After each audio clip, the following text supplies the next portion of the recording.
सो देखो बई इंडिया नूं समझण वास्ते सिर्फ और सिर्फ इहदी फौज या इलैक्शनस नहीं देखने पैंदे, इहदी नफसियात देखनी पैंदी।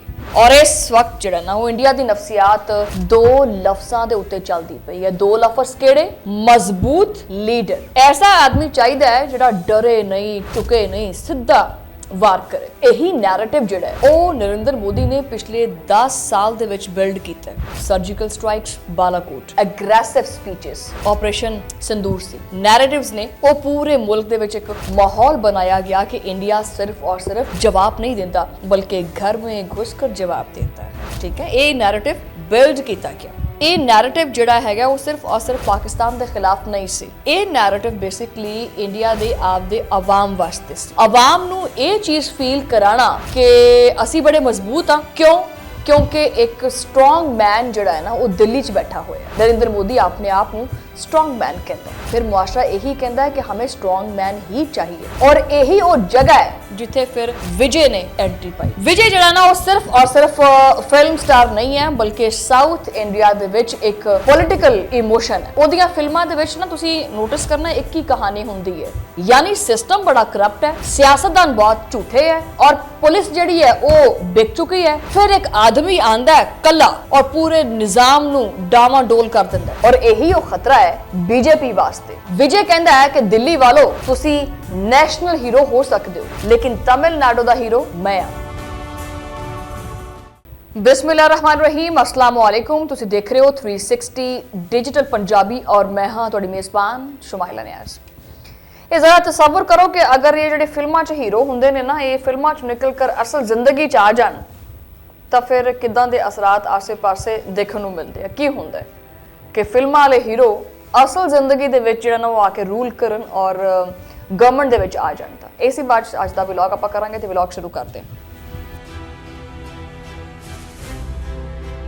ਸੋ ਦੇਖੋ ਬਈ ਇੰਡੀਆ ਨੂੰ ਸਮਝਣ ਵਾਸਤੇ ਸਿਰਫ ਔਰ ਸਿਰਫ ਇਹਦੀ ਫੌਜ ਜਾਂ ਇਲੈਕਸ਼ਨਸ ਨਹੀਂ ਦੇਖਣੇ ਪੈਂਦੇ, ਇਹਦੀ ਨਫਸੀਆਤ ਦੇਖਣੀ ਪੈਂਦੀ ਹੈ।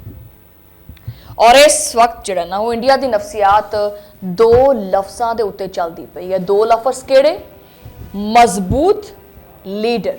अच्छा, बहरहाल काश मैं तुहानूं ये मिठाई खवा सकदी।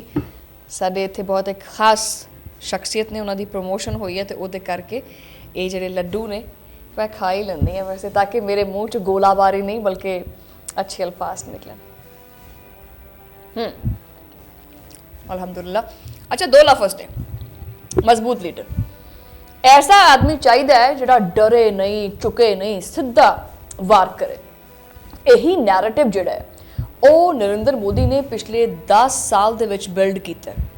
Surgical strikes, Balakot, aggressive speeches और फिर यह जिहड़ा ऑपरेशन सिंदूर सी ਇਹਦੇ ਵਰਗੇ ਜਿਹੜੇ ਨੈਰੇਟਿਵਸ ਨੇ ਉਹ ਪੂਰੇ ਮੁਲਕ ਦੇ ਵਿੱਚ ਇੱਕ ਮਾਹੌਲ बनाया गया कि इंडिया सिर्फ और सिर्फ जवाब नहीं देता बल्कि घर में घुसकर जवाब देता है।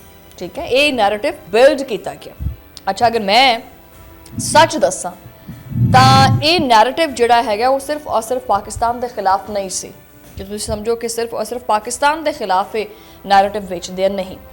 ਇਹ ਨੈਰੇਟਿਵ ਬੇਸਿਕਲੀ ਇੰਡੀਆ ਦੇ ਆਪਦੇ ਆਵਾਮ ਵਾਸਤੇ ਸੀ। ਬੇਸਿਕਲੀ ਇਹ ਉਹਦੀ ਆਵਾਮ ਵਾਸਤੇ ਸੀ। ਆਵਾਮ ਨੂੰ ਇਹ ਚੀਜ਼ ਫੀਲ ਕਰਾਣਾ ਕਿ ਅਸੀਂ ਬੜੇ ਮਜ਼ਬੂਤ ਆ, ਯਾਨੀ ਤੁਸੀਂ ਬੜੇ ਮਜ਼ਬੂਤ ਹੋ, ਆਵਾਮ ਬੜੀ ਮਜ਼ਬੂਤ ਹੈ। ਕਿਉਂ? ਕਿਉਂਕਿ ਇੱਕ ਸਟਰੋਂਗ ਮੈਨ ਜਿਹੜਾ ਹੈ ਨਾ ਉਹ ਦਿੱਲੀ 'ਚ ਬੈਠਾ ਹੋਇਆ ਹੈ। ਨਰਿੰਦਰ ਮੋਦੀ ਆਪਣੇ ਆਪ ਨੂੰ ਸਟਰੋਂਗ ਮੈਨ ਕਹਿੰਦਾ, ਉਹ ਦਿੱਲੀ 'ਚ ਬੈਠਾ ਹੈ। ਸੋ ਤੁਹਾਨੂੰ ਡਰਨ ਦੀ ਕੋਈ ਜ਼ਰੂਰਤ ਨਹੀਂ ਹੈਗੀ। लेकिन सियासत का असूल ये है कि जो एक हीरो क्रिएट करते हैं तो फिर पूरा मुआशरा हीरो ही मंगन लग पैंदा है। फिर मुआशरा यही कहता है कि हमें स्ट्रॉन्ग मैन ही चाहिए। और यही वो जगह है जिथे फिर विजय ने एंट्री पाई। विजय जिहड़ा ना वो सिर्फ और सिर्फ फिल्म स्टार नहीं है बल्कि साउथ इंडिया दे विच एक पॉलिटिकल इमोशन है। ओदियां फिल्मां दे विच ना तुसी नोटिस करना एक ही कहानी हुंदी है, यानी सिस्टम बड़ा करप्ट है, सियासतदान बहुत झूठे है और पुलिस जिहड़ी है वो बिक चुकी है।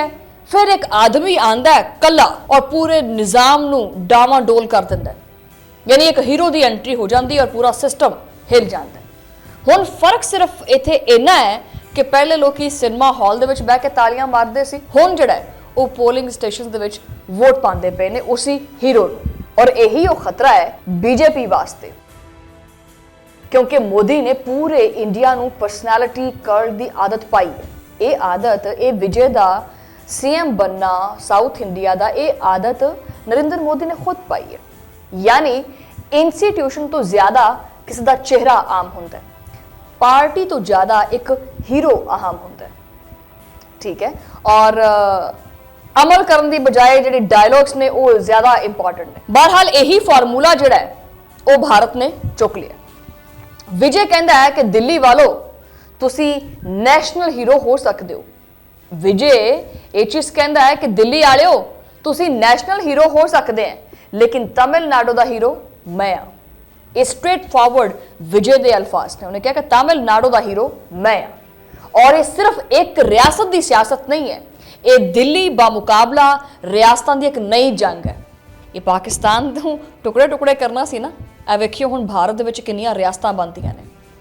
इत्थे जरा क्लिप्स पाइयो जरा विजय दे, ताकि देखने वाले देख सकन कि विजय का की कैलिबर है उथे साउथ इंडिया दे विच।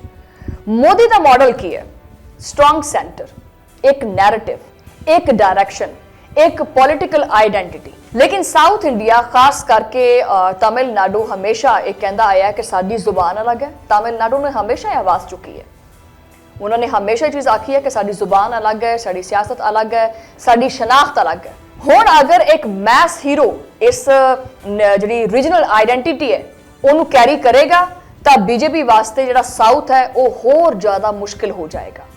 बीजेपी वास्ते तो खतरा शुरू हो चुका है, और यही वजह है कि विजय का राइज जो है वो सिर्फ और सिर्फ एंटरटेनमेंट न्यूज़ नहीं हैगा, बल्कि एक पॉलिटिकल अर्थक्वेक भी है, जो कि ये जो अर्थक्वेक है वो दुनिया में आ गया। हुण चूंकि विजय कामयाब हो गया, इत्थे याद रखना विजय कामयाब हो गया, और अगर वो मजीद बहुत सारी चीज़ों के कामयाब होंदा है तो पूरे इंडिया के एक्टर्स हो गए, यूट्यूबर्स हो गए, इन्फ्लुएंसर्स हो गए, मजहबी चेहरे हो गए, सारे के सारे पॉलिटिक्स के आएंगे, और हर कोई ये कहेगा कि मैनू पार्टी नहीं चाहिए, मैनू सिर्फ आवाम की मुहब्बत चाहिए है। ये गल गौर नाल सुनना, वैसे हर बंदा ये कहेगा कि मैनू पार्टी नहीं चाहिए, मैनू तो भाई सिर्फ आवाम की मुहब्बत चाहिए। फिर इत्थे आके जिहड़ी आइडियोलॉजी है वो मर जाती है। हकीकत यह है कि इंडिया पहले ही जिहड़ा ना वो एक परफॉर्मेंस स्टेट बनता जा रहा है। टीवी डिबेट्स तुसीं वो चुक के देख लो, टीवी डिबेट्स दे विच इदां लगदा कि जिवें जंग बस शुरू ही होने वाली है। एंकर इदां चीखदे आ जिवें आप बॉर्डर के उत्ते खड़े होंदे आ आके। वही नैरेटिव, पुराना नैरेटिव जिहड़ा बेचिया जा रहा है। हर रात नूं टीवी के उत्ते मिसाइल्स, ग्राफिक्स, धमकियां, जंगी म्यूजिक। क्यों बई? क्योंकि एक फियर जिहड़ा है ना, एक फियर और जिहड़ी ये नैशनलिज्म जिहड़ी टीआरपी है वो बनती है इहदे नाल, और जिहड़ी पॉलिटिक्स है वो फिर जितदी है। लेकिन इत्थे इंडिया नूं ये चीज़ समझ नहीं पाएगी, बल्कि उन्होंने समझ आंदा ही नहीं पिया कि पाकिस्तान हुण वो नहीं रहा जिहड़ा ये नैरेटिव बेच के पाकिस्तान के खिलाफ दुश्मनी करता रहा। पाकिस्तान 1971 वाला पाकिस्तान नहीं है, इत्थे भी नैरेटिव जिहड़ा ना बहुत बदल चुके हैं। चलो मान लेने हैं अगर दिल्ली दे विच स्ट्रॉन्गमैन पॉलिटिक्स हैगी है तो पाकिस्तान दे कोले भी स्ट्रॉन्ग फौज हैगी है। पाकिस्तान दे कोले अपनी आवाम का साथ हैगा, जिन्ना मर्जी मीडिया शोर मचा ले, जिन्ने मर्जी वॉर सॉन्ग्स चला ले। सो लिहाजा मीडिया जिन्ने मर्जी वॉर सॉन्ग्स चला ले, इंडिया का पाकिस्तानी आवाम जी वो जो ये साइकोलॉजिकल जो प्रेशर है ये तो डरन वाली नहीं हैगी। ना असीं पहले डरते सी और ना ही असीं हुण डरते हैं। एक पासे विजय जिहड़ा ना वो अपना हलफ चुकदा पिया है, और दूसरे पासे ऑपरेशन संदूर दे उत्ते जिहड़ा है ना वो तकरीबात होंदियां पईयां ने। दुनिया नूं ये बावर कराया जा रहा, अपनी आवाम नूं ये बावर कराया जा रहा जी कि असीं बड़े डोमिनेंट आ, असीं झुकण वाले नहीं हैगे। साउथ इंडिया दे विच सियासी तौर पर एडी वड्डी हलचल पूरे इंडिया वास्ते बहुत सारे अर्थक्वेक्स लैके आएगी, और खतरनाक गल यह है कि दोनों पासे पॉलिटिक्स इमोशनस दे उत्ते चलती पई है, लॉजिक दे उत्ते नहीं चलती पई। एक पासे एक नैरेटिव बेचा जा रहा है, दूसरे पासे दूसरा बेचा जा रहा है। हर बंदा अपनी अपनी एक स्टेट बनाना चाहता है इंडिया दे विच, और मीडिया सिर्फ और सिर्फ पाकिस्तान मुखालिफ प्रोपोगेंडा करके अपने लोगों को खुश करता है सिर्फ और सिर्फ। और मीडिया की करता पे? सिर्फ और सिर्फ पाकिस्तान मुखालिफ बयानियां बेचता पे। इंडियन मीडिया ये नहीं दिखाता पाया कि भारत अंदरों ही अंदरों कितना टोटे टोटे हो चुके हैं। ये जी ग्राउंड रियलिटी है ना, ये भारत नहीं देखता। और एक गल याद रखना, इंडिया जो है ना वो फुल स्केल जी वॉर है ना वो तो कभी भी अफोर्ड नहीं कर सकता, क्योंकि उन्हें पता है कि उसकी औकात और लैवल और वैल्यू की है। और पाकिस्तान जिहड़ा ना वो हमेशा तैयार बैठा हुआ इस चीज़ वास्ते। और दूसरी गल है कि अजकल जी जंग होंदी पई है ना वो मिसाइल तो घट इकोनॉमी नाल ज़्यादा जिती जाती है, और इकोनॉमी का तो वैसे ही बेड़ा गर्क होया पिया।